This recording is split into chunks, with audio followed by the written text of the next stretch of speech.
श्री स्वामी समर्थ. सर्व स्वामी भक्तांचे या चॅनलवरती मनापासून स्वागत आहे. हिंदू धर्मात सोमवती अमावस्येला खूप महत्त्व आहे. यंदा वर्षातील शेवटची अमावस्या कधी आहे याबाबत लोकांमध्ये संभ्रम निर्माण झालेला आहे. याबाबत आज सविस्तरपणे जाणून घेऊया. या दिवशी पितरांचा आशीर्वाद मिळवण्यासाठी ही तिथी अत्यंत शुभ मानली जाते.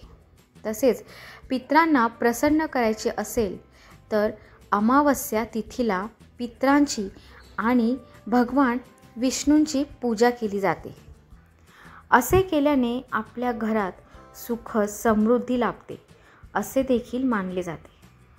यंदा मार्गशीर्ष महिन्यातील अमावस्या ही वर्षाच्या शेवटी म्हणजेच यावर्षी 30 किंवा 31 तारखेला. आता अमावस्या कधी आहे हे जाणून घेऊया. सर्वात आधी शुभ मुहूर्त कुठला आहे काय आहे ते बघूयात.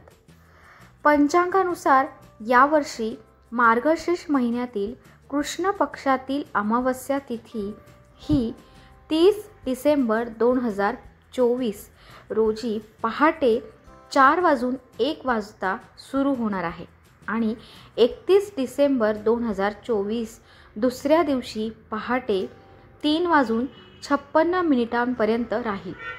म्हणजेच उदय तिथीनुसार ती 30 डिसेंबर 2024 रोजी साजरी केली जाईल.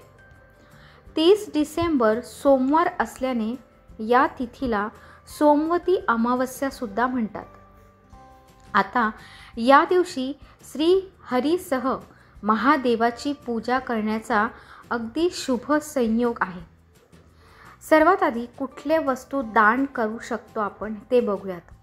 आता पितृदोष होत असल्यास मार्गशीर्ष अमावस्येच्या दिवशी पूजा करावी. यानंतर आदराचे प्रतीक म्हणून उबदार कपडे, दही, फळे, गहू, शेंगदाणे इत्यादी गरिबांना दान करावे.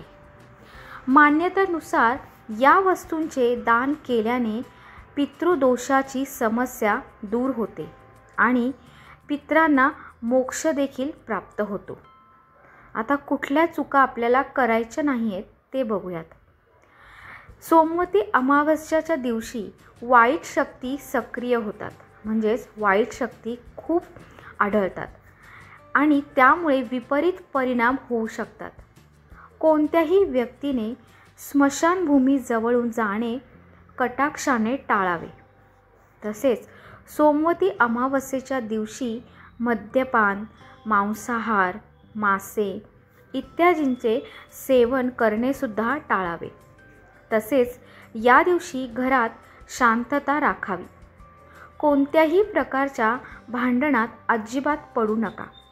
तसेच या दिवशी शुभ आणि वैवाहिक कार्यसुद्धा करणे टाळावे. तसेच कोणत्याही प्रकारची खरेदी किंवा नवीन काम सुरू करू नका. सोमवती अमावस्या ही पूर्वजांना समर्पित आहे. म्हणून या दिवशी पितरांना नैवेद्य आणि दान केले जाते. या दिवशी आपला राग आणि अहंकार करणेसुद्धा टाळावे. स्वतःच्या फायद्यासाठी कोणत्याही असहाय्य व्यक्तीचे नुकसान करू नका.